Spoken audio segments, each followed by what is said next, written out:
Debían decirle a la tripulación si se determinaba que el daño significaba la posible muerte. Ellos concluyeron que el reingreso del Columbia sería seguro. Y a la tripulación se le entregó un reporte completo con la conclusión de la NASA, y nadie en la nave y nadie en la Tierra esperaba que el daño pudiera ser fatal. Así que ni la NASA ni la tripulación del Columbia supieron que la situación era un caso perdido antes de que la nave espacial se desintegrara. Y ustedes dicen, ¿y qué tiene que ver esto con lo que me compete a mí en lo espiritual? Cuando me interiorizaba de esto, yo pensaba que la pregunta hipotética hecha por John Harpole persiste hoy. ¿Qué harías si supieras que tu tripulación pudiera estar condenada a morir? ¿Estás a cargo de la tripulación o estás dirigiendo una misión espacial? ¿Le dirías a la tripulación, aunque esto, el saber que pueden morir, les causaría una angustia mental? ¿Se lo dirías para darle tiempo a despedirse, para que reflexionen sobre la vida y quizás para hacer las paces con Dios? ¿O si estuvieses a cargo de la tripulación, te quedarías callado para que no se den cuenta que viven sus horas finales? Esa es la pregunta. Si estás a cargo de una tripulación que ves que hay un defecto que puede causar la muerte, ¿dejarías que tengan un vuelo feliz? ¿Una misión feliz? ¿O les diría, muchachos, hay posibilidad que esto salga mal, arreglen con Dios sus vidas? Reflexionen, manden mensajes a sus seres queridos? Esta es la misión de la iglesia ahora, en este momento. Porque en cierta forma el dilema del Columbia se parece al que estamos teniendo en este momento. Cada persona está sujeta a la muerte repentina. Ninguno va a escapar. La diferencia es que todos lo sabemos y tenemos la oportunidad de prepararnos.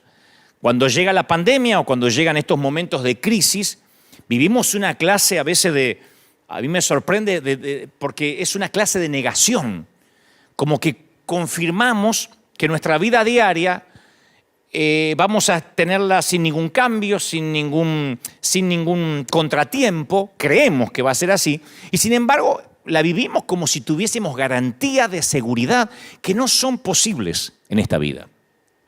O sea que vivimos como que tenemos la garantía de que vamos a ser eternos, como que no nos puede pasar nada. Y cuando de pronto nos sacude una pandemia o guerras o un terremoto o un huracán, nos empezamos a preguntar si nuestra vida está a cuenta con Dios.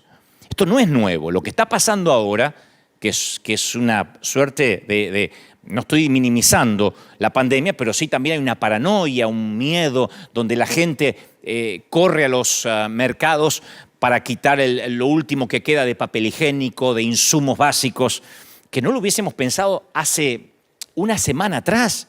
Esto no es nuevo. En el 2004, la gran tragedia fue el tsunami del Océano Índico que mató a 230.000 personas. 230.000. A mí me cuesta asimilar esa cantidad. En el 2005 tuvimos el huracán Katrina. ¿Y quién puede olvidar el 2010 y el 2011? El terremoto en Haití le costó la vida a otras 220.000 personas. 220.000 personas. También me cuesta asimilar a mí esa cantidad, 220.000. Comparen con las cifras que a diario aparecen de los que fallecen a causa del coronavirus. El tsunami de Japón por lo menos se llevó a 15.000. Ahora, no obstante, esos solamente son los acontecimientos climatológicos. En la Tierra todos los días hay demasiadas tragedias, demasiados accidentes de tránsito, demasiados pacientes con cáncer o enfermedades terminales que ni siquiera llevamos la cuenta.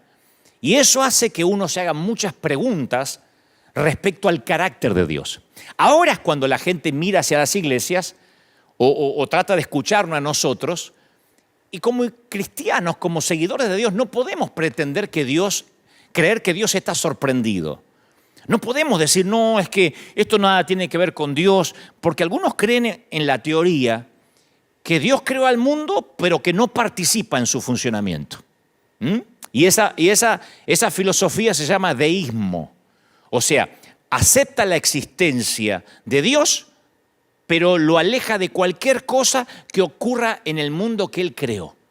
Y creo que muchos cristianos adoptamos cierta clase de deísmo también, en un torpe intento de disculpar a Dios. Ahora no hay que tratar de disculpar a Dios.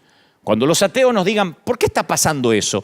No hay que tratar de disculparse por Dios, porque yo sentí como que algunos cristianos hasta tenían vergüenza ajena, no podían explicar por qué estamos viviendo una pandemia. Las Escrituras son claras de que Dios continuamente está obrando activamente en el universo. No es que Dios a esto le sorprendió, Dios dice, vino una pandemia y yo justo estaba escuchando el coro de ángeles. No. El pretender que Dios no sabe esto es una falacia.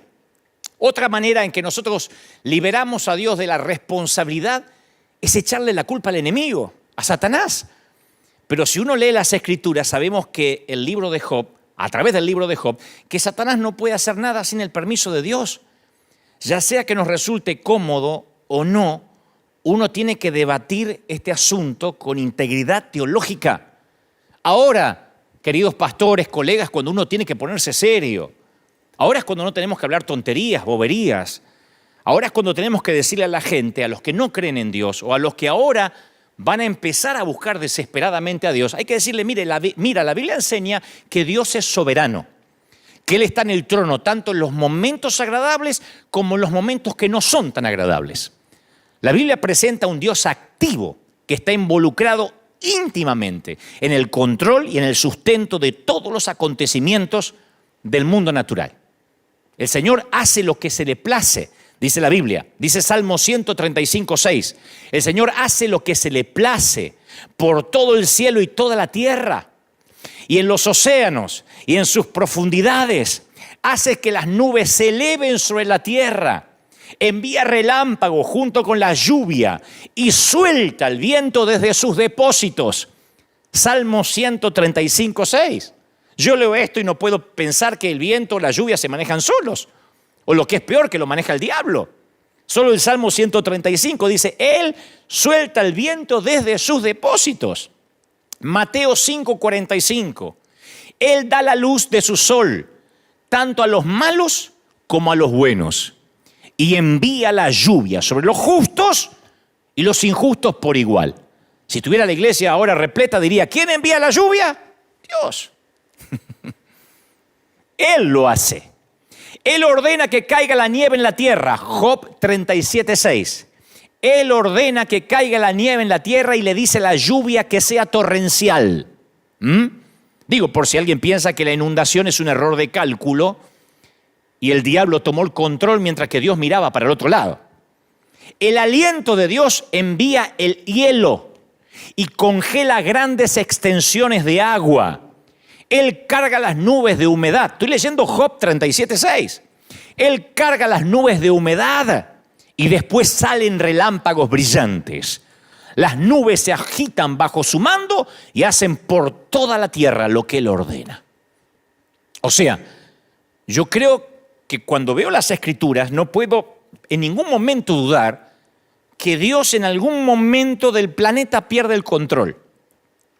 Vemos un Dios que envía un diluvio para destruir un mundo oscurecido por el pecado y salva solo a Noé, al piadoso Noé y a su familia. Envía un fuego para destruir a Sodoma y Gomorra por su perversidad. Envía plagas para castigar a Egipto.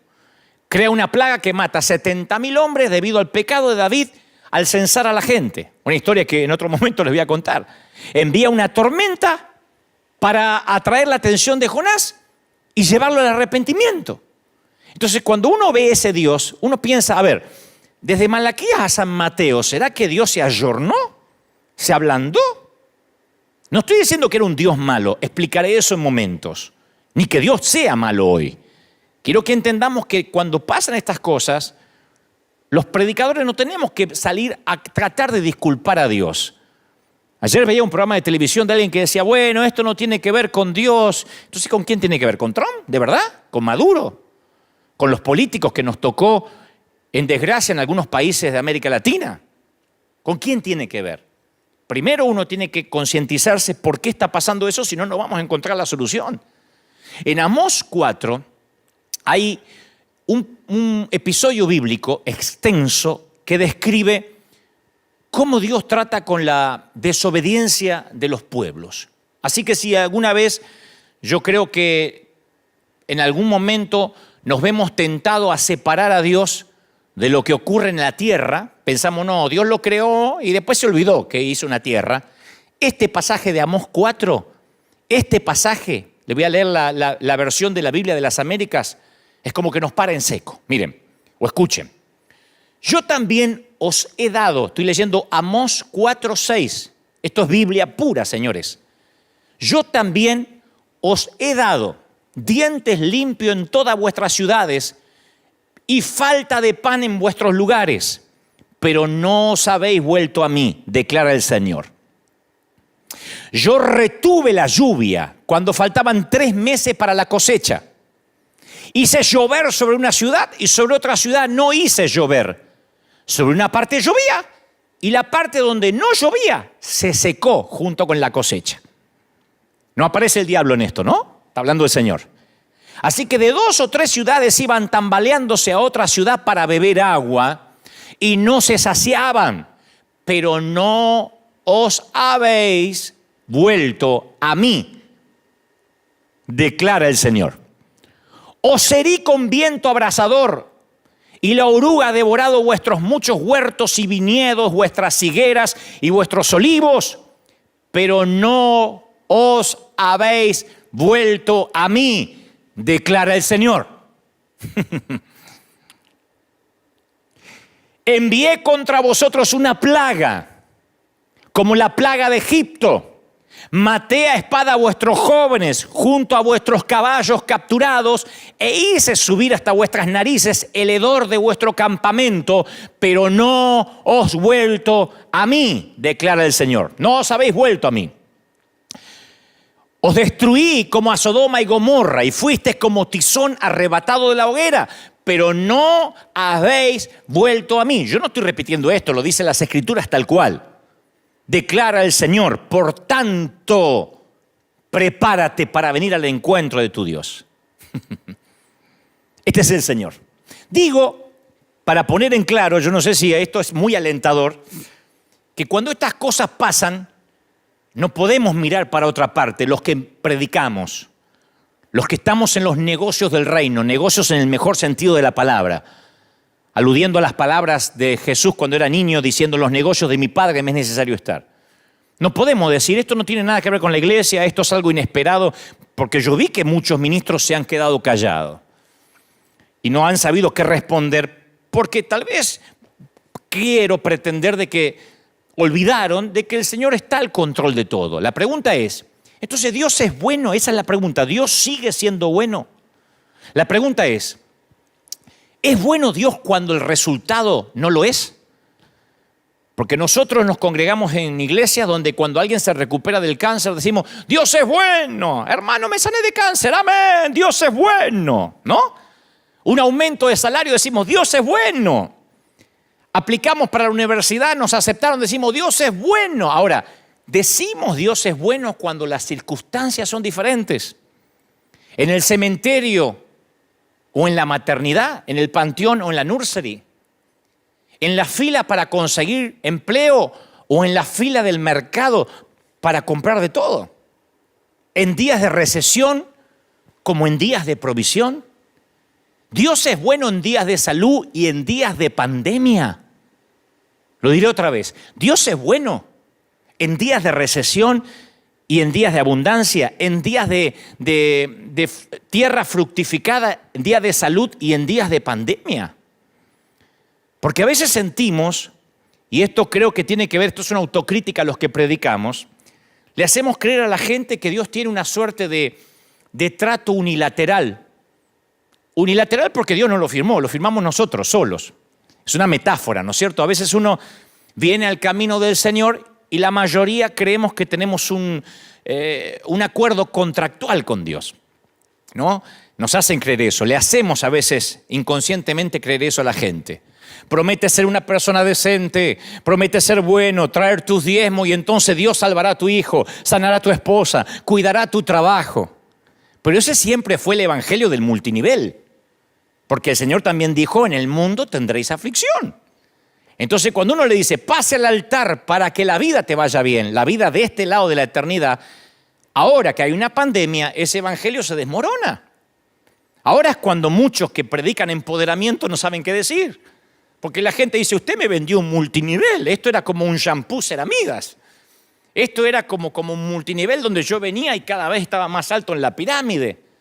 Ese es el evangelio del multinivel que ahora enmudece a algunos mensajeros. Aquí todos los domingos, y los que me siguen domingo a domingo saben que yo digo siempre, la iglesia se trata de gente rota, de gente con problemas, de gente que no necesariamente sube todos los días de nivel, sí espiritualmente, pero a veces las cosas no van bien.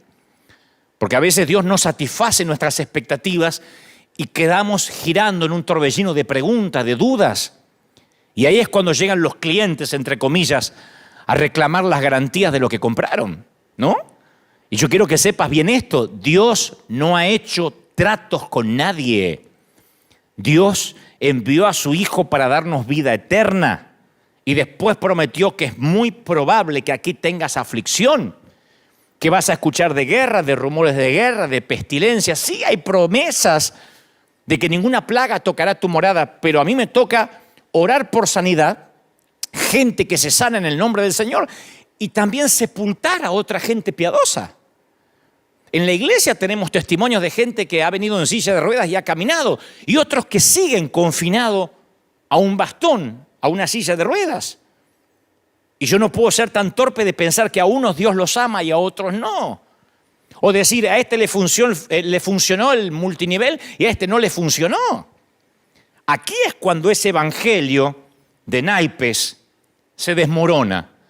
Porque claro, encendemos CNN, las noticias, y todo el mundo nos dice que cada vez está peor, que la curva de peligro cada vez sube, que si todo el mundo se enferma va a haber 6 o 7 enfermos por cada cama de hospital, y la iglesia se queda sin respuesta, pero no toda la iglesia.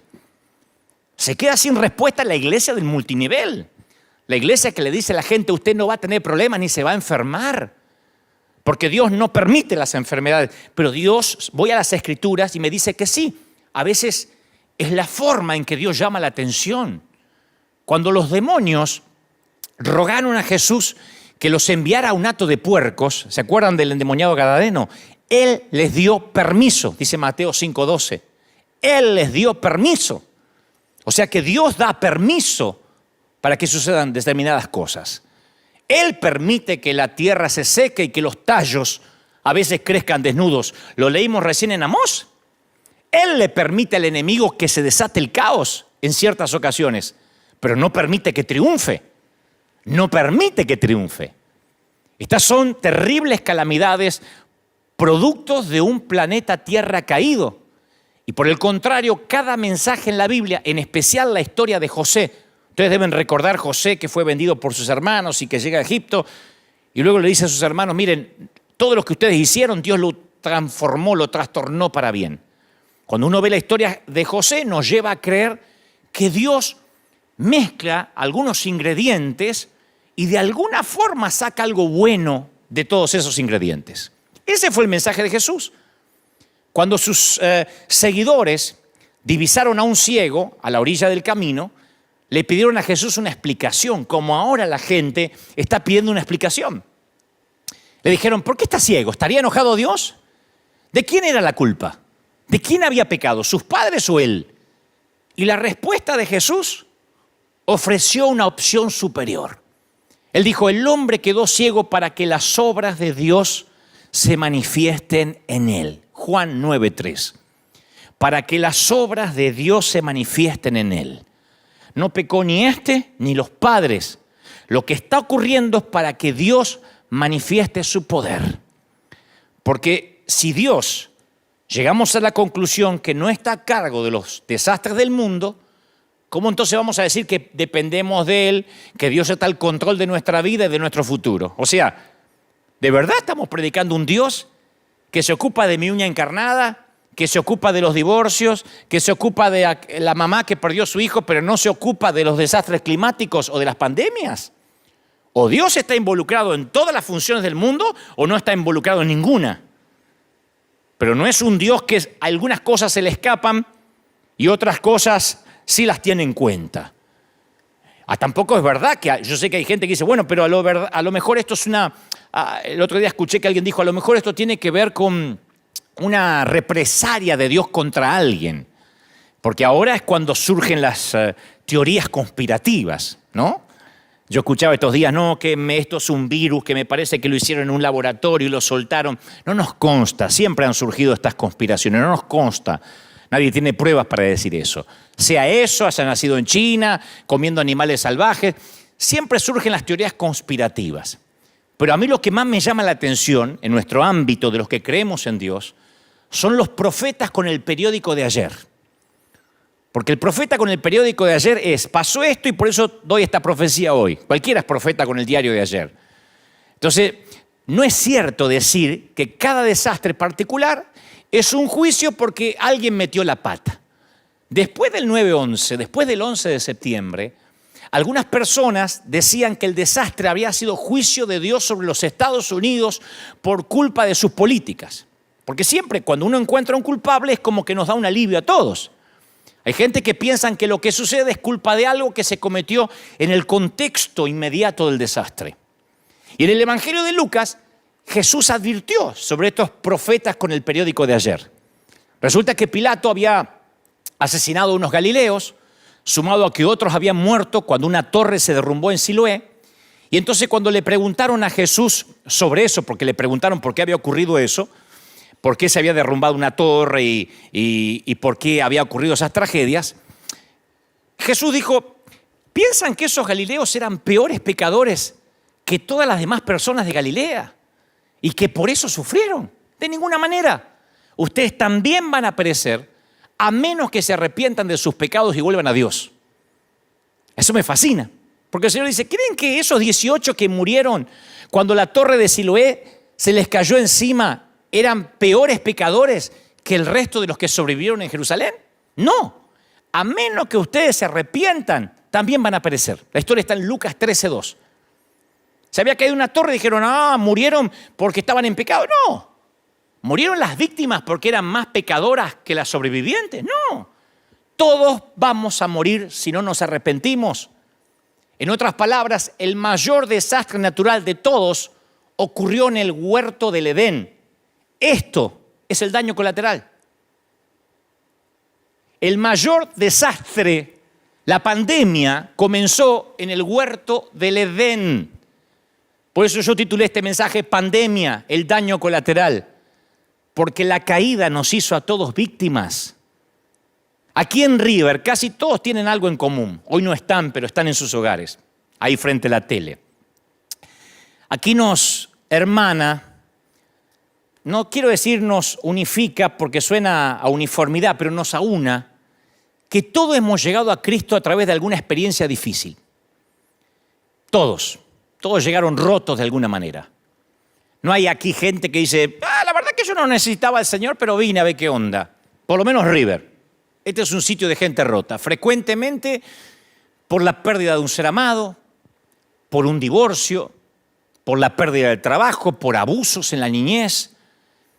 Y todos coinciden que Dios se valió de esa dificultad y de esos desastres para atraerles la atención hacia Él. Entonces, yo sé que las crisis podrían alejar a mucha gente de Dios, pero en la mayoría tiene un efecto contrario. Los lleva a los brazos de Jesús. Yo quiero que me escuchen los que están en cualquier parte del mundo, aún los que están en Italia, que son uno de los países más, en este momento, más afectados por esto que nos compete a todos. Estas cosas, mis queridos, ayudan a toda la humanidad a diferenciar lo temporal de lo permanente. La pandemia comenzó en el huerto del Edén. Esto es el daño colateral. Esto nos recuerda que el mañana es incierto y que hoy es el día de la salvación. No mañana, no después del bautismo, no después de que vengas a las células, no después del curso de membresía. Porque siempre nosotros le estamos agregando algo, como los judíos querían hacer. Bueno, la cruz y también la circuncisión. Bueno, la cruz y también aprenderse las leyes judías. No, esto es salvación ya. Esto reordena nuestras prioridades. Al principio yo me choqué como todo el mundo. cuando veía las noticias. Y después el Espíritu Santo empieza a mostrarme de que de alguna forma esto atrae a la gente a Dios. Porque es común en medio de la sequía olvidar que lo normal es que llueva. Lo sagrado se vuelve común. Si esto estuviese repleto, yo diría, iglesia, lo sagrado se vuelve, y todo el mundo gritaría, común. Porque he dicho eso hace 10 años. Es muy normal que cuando el médico nos da las malas noticias, olvidemos que la mayoría del tiempo solemos tener buena salud. Porque las bendiciones de Dios abundan, son la norma. Pero en estas temporadas nos olvidamos de los tiempos buenos y lo sagrado se nos vuelve común, aún a los que van a la iglesia. Estados Unidos de América, era un país que importaba misioneros, exportaba misioneros a todo el mundo. Las iglesias en Argentina, en mi país, en México, en Colombia, en Honduras, nacieron por misioneros que salieron de aquí. La mayoría de las iglesias en los Estados Unidos suelen estar vacías los domingos por la mañana. ¿Qué pasó? Lo sagrado se vuelve común. Las palabras de José a Faraón fueron claras. Dice, después llegará un tiempo de 7 años de un hambre tan intensa que la gente se va a olvidar de la prosperidad de Egipto. El hambre va a destruir la tierra. Ese era el sueño que cuando el profeta lo discierne y se lo dice, la hambruna va a ser tan grave que va a borrar el recuerdo de los años buenos. José vio en el sueño ambas épocas, la de la abundancia y la de escasez, y ambas épocas bajo el paraguas de la jurisdicción divina. Las buenas épocas y las épocas de hambruna. Pero ¿qué pasa? Que cuando viene la hambruna, la gente se olvida de cuando todo estaba bien, de cuando comía. Por eso esta pandemia no define a Dios. Porque algunos dicen, ¿y qué dice Dios a esto? ¿Ustedes que creen en Dios? Alguien me interpeló hace una semana y me dijo, ¿tú qué hablas de Dios? ¿Qué dice Dios? Esto no define a Dios, esto nos define a nosotros. Porque cuando vienen los desastres, Dios no está siendo puesto a prueba. Nosotros estamos siendo puestos a prueba. Cuando ocurren estas cosas, no podemos pensar que las muertes masivas pueden desacreditar a Dios más de lo que pudiera hacerlo una sola muerte. Sabemos quién trajo la muerte al mundo y no fue Dios. La muerte, la pandemia comenzó en el huerto del Edén, no comenzó en China. La pandemia no comenzó con un murciélago, comenzó con un hombre. La pandemia no es un murciélago, no comenzó con un ratón. La pandemia comenzó con Adán, con Eva. Así que voy a decir esto de la manera más directa, pero tal vez suene sórdida, pero no tengo otra manera de decirlo. Hay que recordar que cada una de las personas que murió en el terremoto de Haití también iban a morir eventualmente. Todos los que están siendo infectados por el coronavirus, no queremos que sean infectados, oramos para que pronto descubran el antídoto, pero no nos olvidemos que también morirán eventualmente aunque no estén infectados. El hecho que las muertes sean inesperadas y sean simultáneas nos impactan más. Pero yo escuché a un periodista anoche decir, nunca voy a creer en un Dios que permita que a sus criaturas les pasen cosas tan terribles. Y como piensa ese periodista, lo que me aterra no es que lo piense el periodista, que me consta que es ateo, sino que me aterra que esto lo piensen algunos cristianos. Me aterra que haya gente que venga los domingos a la iglesia que cree que Dios es un Dios tipo padre helicóptero, que sobrevuela justo arriba de nosotros a tiempo y nos rescata. Me preocupa que haya gente que crea en un Dios que nos aísla de toda situación desagradable, como un padre sobreprotector, un Dios aséptico. Hay un montón de gente que cree en un Dios que le garantice protección, seguridad, felicidad, que los libre de tragedia y dolor. Eso es un seguro médico, un multinivel, pero no es Dios. Porque si uno no dice esto, cuando la gente después, a mí como pastor, me viene y me dice, ¿sabe? Tuve que enterrar a mi padre. Tuve que sufrir la tragedia de un hijo. Gente con leucemia, con cáncer. Yo creo que Dios sana. Claro que sí, y oro siempre por sanidad. Pero yo sé que eventualmente todos vamos a morir y por eso tenemos que tener nuestra vida a cuenta con Dios. Hay mucha gente que ahora se acuerda de Dios. La misma gente que pregunta ¿dónde está Dios? En una pandemia se rehúsa a adorarlo y honrarlo cuando vienen años de paz y de calma. Los mismos que dicen, ¿dónde está Dios? Y se desesperan por llevarse todo el papel higiénico, que nunca lo voy a entender por qué se llevan el papel higiénico de los mercados, son los que no adoran a Dios cuando no hay virus. Son los que cuando hay un Super Bowl, lo primero que hacen es faltar a la iglesia. Son los que cuando juega el Chivas y el América, la iglesia no importa. Son los que cuando hay un mundial y juega su equipo, no importa 3 cuernos leer la Biblia o la iglesia. Son los que ahora dicen, ¿dónde está Dios? ¿Dónde está el papá helicóptero? Ellos dejan de lado a Dios en las temporadas buenas, pero creen que Dios está obligado a ayudarlos cuando vienen las temporadas malas. Creen que el Dios al que deshonran cuando están bien debería sanarlos cuando están enfermos. Que el Dios al que ignoran cuando son ricos debería rescatarlos de la inminente pobreza.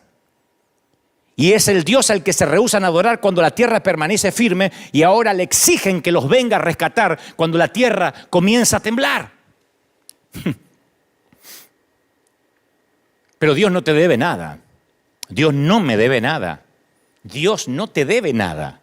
No me debe nada. Dios no es deudor de nadie. Antes de que acusemos a Dios por su despreocupación, hay que agradecerle por los tiempos que nos cuidó. Siempre le digo a la iglesia, la salud, el tener pulmones. Si desayunaste esta mañana, si esta mañana desayunaste, tiene mucho más que mucha gran parte de la humanidad. Ni te digo si además tienes planificado almorzar. Y si puedes darte una ducha diaria, no sabes lo que tienes. Y no hay que irse a Uganda, a Somalia, hay que pensar nada más en nuestros hermanos de Venezuela o en algunos hermanos de Cuba. Si tienes pulmones, si pudiste ahora levantarte y tienes un sillón o una silla donde ver este mensaje, tienes mucho más que muchos que hoy no tendrán donde sentarse ni donde dormir. Siempre estamos rodeados de bendiciones inmerecidas. Dios nos bendice hasta con su silencio. Y cuando de pronto ocurren estas cosas, ¿dónde está Dios? Es el mismo Dios que pedimos y exigimos que nos rescate y que no nos acordamos nunca. Por eso esto va a hacer que las naciones se vuelvan a Dios. Cuando el fútbol se acaba, cuando la liga se suspende, cuando la Champions League tienen que detener los partidos, cuando no hay boxeo, cuando no hay NBA, cuando viene la crisis, la gente no le queda otra que levantar los ojos al cielo. Todo empieza a cobrar sentido. Cuando las crisis ocurren, a veces nos creemos tentados a creer que los propósitos de Dios se han frustrado. Bueno, esta vez le salió mal a Dios, como si fuera el Barça y el Real Madrid. A veces gana Dios y a veces gana el diablo. No. Dice el Señor, yo soy tu Dios, yo soy Dios y no hay como yo. Yo puedo predecir el futuro antes que suceda. Todos mis planes se cumplirán. Yo hago lo que deseo, dice Isaías 46:9. Entonces nuestra visión es demasiado limitada para percibir cualquier significado final de esto ahora. Sería una utopía que yo dijera, les voy a dar el significado porque esto ocurre. No, yo puedo decir como Pablo, todas las cosas ayudan, cooperan para el bien de aquellos que lo aman y son llamados según su propósito. Romanos 8:28. La clave está en el orden de las palabras en el idioma original. Sabemos que a todos los que aman a Dios, dice el texto griego, Él está obrando. Pablo dice, todas las cosas cooperan. Y tú estás diciendo, ¿me estás diciendo que la pandemia coopera? Sí. En la expresión de la palabra griega se transmite o se traduce como sumergeo, de la que sale la palabra sinergia. La sinergia es el funcionamiento conjunto de varios elementos para producir un efecto mayor. Hay un famoso escritor que yo admiro mucho, que él comparó la vida con el funcionamiento complicado a veces de una maquinaria industrial, y él decía, en todo edificio, en toda fábrica hay ruedas, engranajes, cigüeñales, poleas, correas ajustadas, flojas. Algunas giran velozmente, otras lentamente. Algunas se impulsan para adelante, otras para atrás. Algunas son suaves, otras son ásperas, ruidosas, golpean, rechinan, suenan. Es una confusión de caos, ¿no? Se elevan, impulsan, accionan, pero hacen su trabajo. Y desde la palanca más poderosa en una fábrica industrial hasta el engranaje más pequeño, todas las cosas se mueven juntas para un propósito. Y detrás del funcionamiento hay una mente que controla, una fuerza que dirige, una mano que guía. Y así funcionan todas las cosas para los amados de Dios. Algunas cosas son dolorosas cuando uno las mira en el noticiero. Parecía que algunas cosas están trabando nuestra vida y algunas parece que hasta nos hacen retroceder. Pero dice la Biblia, obran juntas y para bien. Todos los anhelos frustrados, las contradicciones, esas cosas que no entendemos. Yo siempre le digo a la iglesia, aún las muertes, las temporadas en el hospital, en la sala de cuidados intensivos, el caminar por el césped, recién cortado de un panteón, todo eso. Hay cosas que Dios sostiene, otras las apresura, otras las retarda, las detiene, las pone en marcha, las guía. Esa es la mano de nuestro Padre. Él es el que revuelve la mezcla. Y toda la naturaleza está bajo su control. Todas las cosas cooperan. Y como digo siempre, el final redime una historia plagada de drama. Y si la respuesta de Dios a esto que pasa requiriese más megabytes de los que tiene nuestra pobre mente, y si no estamos entendiendo, porque Dios de alguna forma esto lo va a trastornar para bien, Pablo dice, porque esta leve tribulación momentánea produce en nosotros un cada vez más excelente y eterno peso de gloria, le escribe a los Corintios.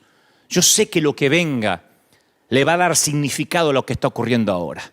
El pronóstico es temporadas buenas, temporadas malas.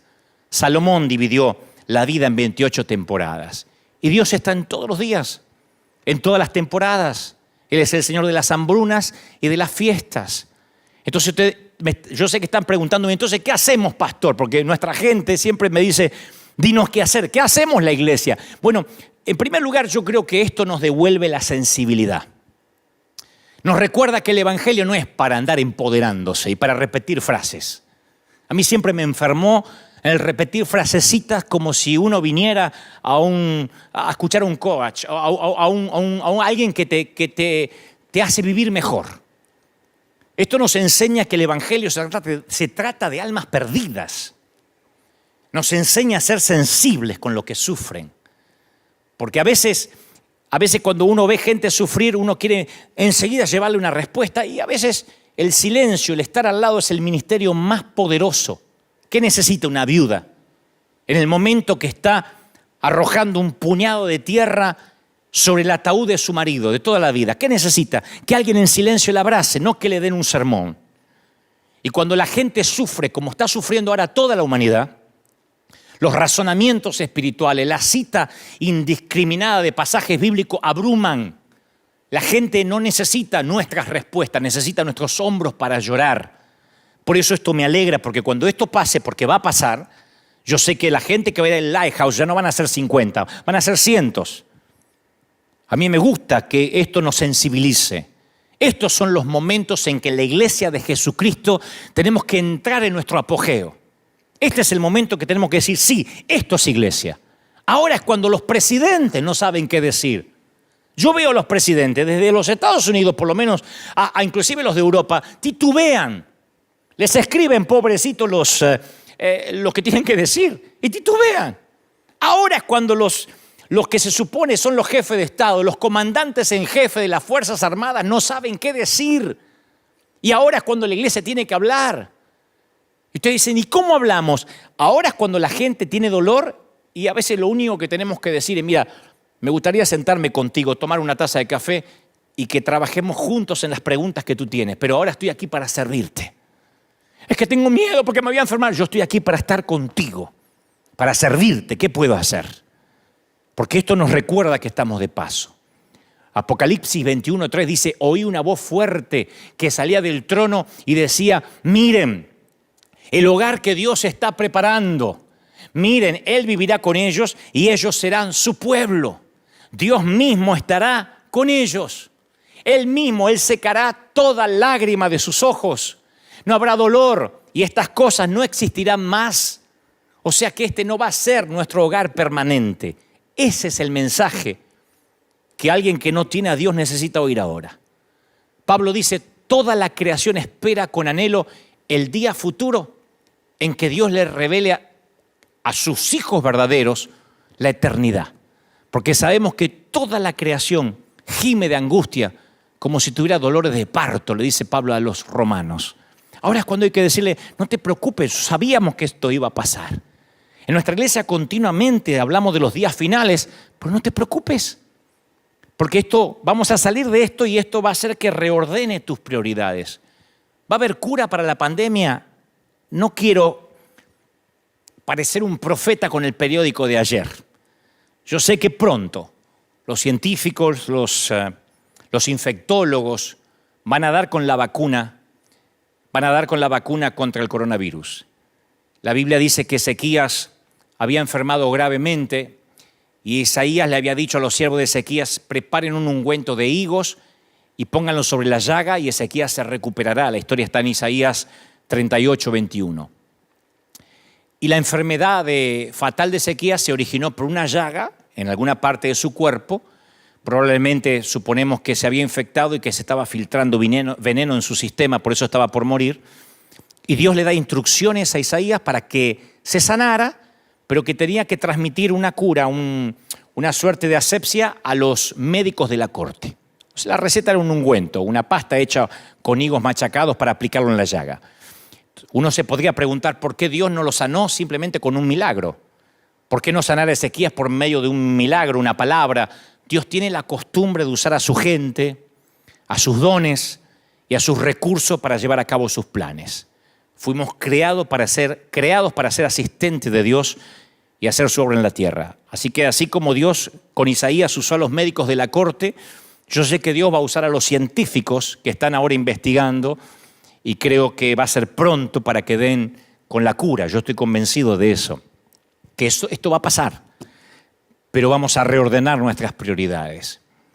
Vamos a ordenarla de modo que cuando esto pase, que va a ser pronto, no diré yo una fecha porque no estoy fungiendo de profeta, solamente de transmitirte lo que Dios me dijo que te diga.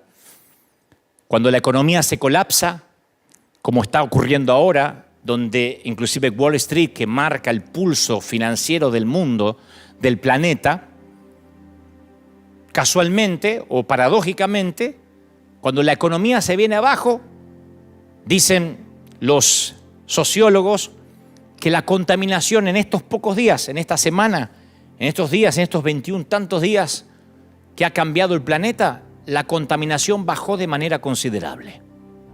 Claro, la calidad del aire que respiramos ha mejorado considerablemente. No obstante, seguimos respirando. Para lo que decía recién, que a veces olvidamos las cosas comunes, las cosas que Dios nos permite tener, ¿no? Seguimos respirando. Algún propósito, Dios es el que revuelve y hace que todo obre para bien. Algún propósito hay. En un momento en que las minorías reclaman no ser discriminadas, en un momento que las minorías defienden el lenguaje inclusivo, incluso, que van a las plazas y dicen hay que cambiar la manera de hablar, hay que decir todes en vez de todos, porque eso nos mete a todos. Aparece un virus que nos hace experimentar que en un cerrar de ojos todos nos convertimos en discriminados o en potenciales discriminados. No solo las minorías sexuales, las minorías religiosas, las minorías étnicas, todos. Todos podemos ser potenciales enfermos. En aquellos a los que no se les permite cruzar las fronteras, en aquellos a los que no tenemos miedo que nos transmitan enfermedades, aún no teniendo ninguna culpa, siendo de raza blanca, raza negra, occidentales, asiáticos, no importa los lujos económicos que tengas a tu alcance. Estos diluvios, estas crisis, nos hace ver a todos iguales. De pronto todos somos mortales. Abrimos el periódico y descubrimos que alguien que coloca a Oscar sobre la chimenea, que levantó Oscar de la academia por sus películas como Tom Hanks, dice, estoy enfermo y estoy atravesando la pandemia y estoy atravesando la enfermedad. Y uno dice, wow, esto no es aquello que afectaba a los de Haití, ¿no? Esto no es aquello que vivían allá en una parte de África que nunca voy a ir. Esto no importa si vives en Beverly Hills, en un rancherío, en los suburbios. Esto nos iguala a todos. En una sociedad que se basa en la productividad y el consumo, y en la que todos corremos 24 horas al día sin descanso, atrás de no sé qué, sin pausa, de repente, ¡paf!, se nos impone un stop forzado. Quietecitos en casa, día tras día. Mírense en ustedes, ¿cuánto hace que no se ponían en una sala a escuchar un mensaje? ¿Escuchaste al predicador aquel? Sí, lo escuché en el celular mientras manejaba, mientras que iba al trabajo. Yo mientras tomaba café. Yo lo escuchaba mientras me bañaba. Miren ahora, todos quietecitos, haciendo altares en casa. No estoy ponderando lo que está ocurriendo. Digo, ¿no será que nuestra mente no alcanza a comprender qué quiere Dios? Estamos contando las horas de un tiempo al que le hemos asignado un valor monetario. Porque la gente mide el tiempo en retribución a algún tipo de dinero. Y entonces cuando ahora nos obligan a pasar tiempo, a trabajar desde casa, de pronto valoramos el tiempo. Yo extraño horrores a nuestra gente. Los extraño. Y creo que en algún momento habré pecado de tomármelos como algo común.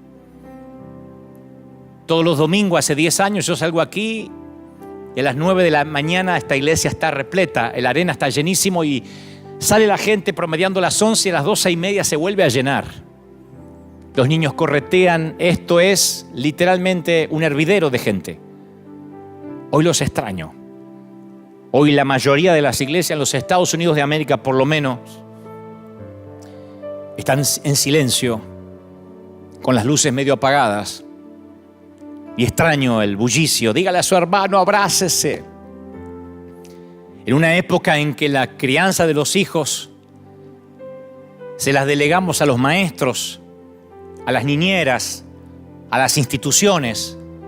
Ahora el coronavirus obliga a cerrar escuelas y nos fuerza a volver a poner a papá y mamá junto a los hijos. Algunos se van a ver la cara muy seguido esta semana. Porque de alguna forma esta pandemia nos obliga a volver a ser familia. Pero no solo la familia sanguínea, A mí me han escrito de todo el mundo, pastor, ¿cómo puedo mandar mi siembra, mi diezmo? No se detenga, sé que va a tener que cerrar la iglesia y eso será un gran desafío financiero. Porque las iglesias nos sostenemos de las finanzas, de la colaboración, de las semillas de la gente. Si la gente no viene, la iglesia termina colapsando financieramente. Y me han llamado de todas partes, personas que nunca han sembrado antes, pero ahora dicen, somos familia. No deje de enviar sus mensajes. Italia, hay un montón de ciudadanos en Italia, de hispanos, que están mirando este momento ahora desde sus hogares y me dicen, queremos mandar nuestras finanzas, nuestras ofrendas. No hay que manipular, no hay que hacer pactos, no hay que buscar versículos para que la gente dé. Cuando estas cosas pasan, volvemos a ser familia. Volvemos a recordar de qué se trataba todo esto. En un mundo donde las relaciones interpersonales, la comunicación, la socialización se realiza a través de redes sociales, dándonos la falsa ilusión de la cercanía. En un mundo donde decimos, yo tengo 1500 amigos, ¿de verdad? Sí, en Instagram. De pronto este virus nos quita la verdadera cercanía, la real. Que nadie se toque, que nadie se bese, que nadie se abrace, que todo debe hacerse a distancia. La frialdad, la ausencia de contacto. Salúdense con el codo. Para algunos no les costará, para los que venimos de abrazos, de besos, para los que tenemos un tanque emocional muy grande que llenar porque no tuvimos muchos abrazos y besos de chiquitos, no saben cómo esto nos hace valorar el contacto físico. ¿Cuántas veces hemos dado por común esos gestos de abrazo y su significado? Y si esto se mantuviera, no saben cómo vamos a extrañar los abrazos. Creo que la manera de evangelizar luego que esto suceda, que esto pase, no será llevando muebles y electrodomésticos, será golpeando las puertas y decirle, ¿sabe? Ahora que la pandemia pasó, ¿no quiere que lo abrace? La gente estallará en llanto. Porque este virus nos manda un mensaje claro. Esta pandemia nos vino a explicar algo. Número 1, esto tiene fecha de caducidad. Esperemos que pronto. Pero nos da una enseñanza para el mundo y para la iglesia. Tu dolor no va a durar para siempre. El coronavirus no va a quedarse a vivir para siempre, pero tú sí. Tú vas a vivir para siempre, aquí, en el cielo o en el infierno. Las aflicciones del tiempo presente no son comparados con la gloria venidera, le dice Pablo a los romanos. Entonces la pregunta hipotética del director de la NASA o de aquella misión del Columbia, John Halport, aún persiste. ¿Qué harías si tu tripulación está condenada a morir? ¿Se lo dirías? ¿Qué le digo al mundo? Ahora estoy en un estadio. Creo que hoy debo tener más gente escuchando este mensaje que en el mayor estadio que jamás estuve, que en River Plate o que en el Obelisco de Buenos Aires. Ahora estoy hablándole a todo un estadio, millones, miles. Los que ahora están viendo en vivo y a los que seguirán viendo este video cuando quede en una cápsula en las redes. ¿Qué les digo? ¿Que hay peligro de muerte aunque eso les ocasione una angustia? ¿O les digo que todos podemos morir? ¿Con el coronavirus o de ancianos? ¿Con una pandemia, una gripe o resbalando en la bañera y rompiéndote la nuca? ¿En un accidente de tránsito o cáncer o un derrame cerebral, lo que sea? ¿O una apendicitis que se te complica? ¿Te lo digo? Sí, te tienes que ir. Tú y yo nos iremos. Entonces te voy a dar tiempo para que reflexiones sobre la vida y fundamentalmente para que hagas las paces con Dios. No puedes quedarte callado mientras que la gente vive sus horas finales. Esa hoy es la misión de la iglesia. Yo entendí la misión de la iglesia esta semana. Dije, esta es la misión de River. Porque con o sin pandemia tendrás que descender de este avión llamado vida. Y ahora en la sala de un hospital, en cuarentena, haciéndote la prueba del virus, o eventualmente en unos años de abuelito o de abuelita, eventualmente te irás, porque tu nave tiene un desperfecto. Tienes un ala rota como el Columbia. Y mi deber es decirte que el paracaídas que te estoy entregando no es para hacerte el viaje más cómodo. La iglesia no es para que tengas un auto mejor, para que termines de pagar la casa, ni esas ridiculeces que te han dicho. Esto no es un multinivel, la iglesia no es para empoderarte. Esto te va a salvar la vida eterna. Y tal vez haya habido falta, tal vez tuvo que haber pasado esto para que la iglesia reaccione y dejemos de discutir por la sana doctrina. Dejemos de fijarse qué mujer tiene la falda más corta que la otra. Dejemos de esgrimir o debatir estupideces. Porque la gente no tiene problema con Dios. Van a ver ustedes que después de esto las iglesias se van a llenar. La gente no tiene problemas con Dios. Después del 9/11 ocurrió eso y va a volver a ocurrir ahora. Se llenarán las iglesias católicas, las iglesias protestantes, las evangélicas y nosotros tendremos un tercero y un cuarto servicio. La gente no tiene problema con Dios. Tiene problemas con nosotros, sus mensajeros. Que le hemos dicho que no tendrían aflicción, que no se enfermarían. Le hemos dicho que le hemos dado decretos proféticos absurdos. Y tal vez haya habido falta una pandemia para que la iglesia deje de ser conocida por todo aquello a lo que se opone y empiece a ser conocida por todo aquello de lo que propone. Tal vez esto suceda para que muchos dejen de ser parásitos de las redes y salgan a predicar la vida eterna, la verdad de la vida eterna.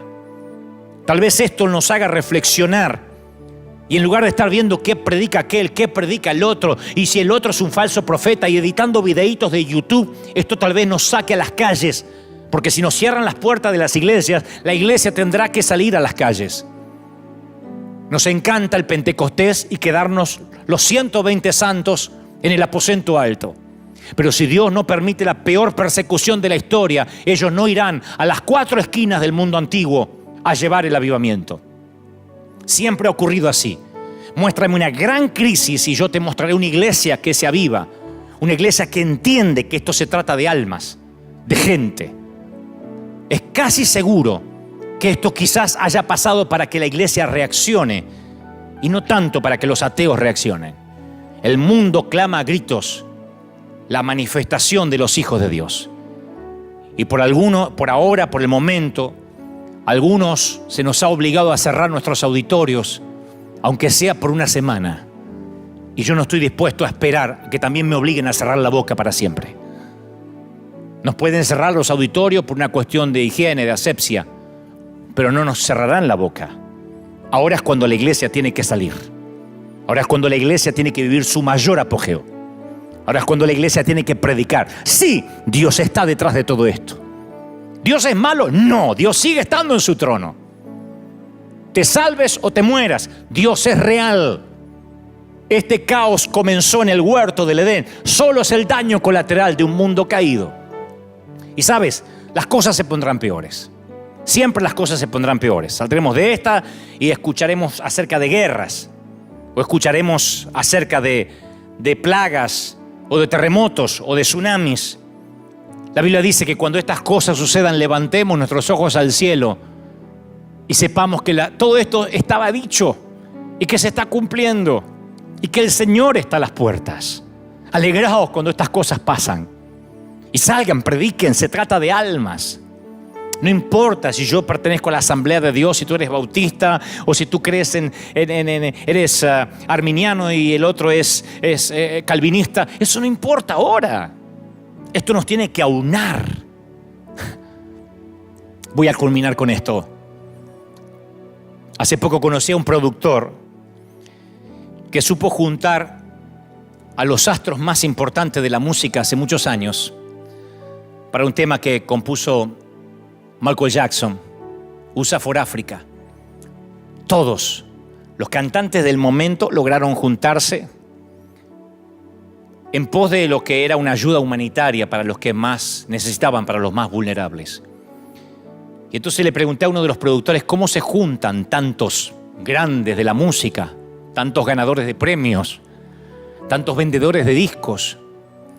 Y él dijo, bueno, les puse en la puerta del estudio un cartel que decía, por favor, deje su ego afuera. Esto tiene que ver con algo más grande que ustedes. Y me dijo, tú le dices a un actor de Hollywood, a un cantante multimillonario que estará involucrado en algo más grande que él mismo y contarás con él.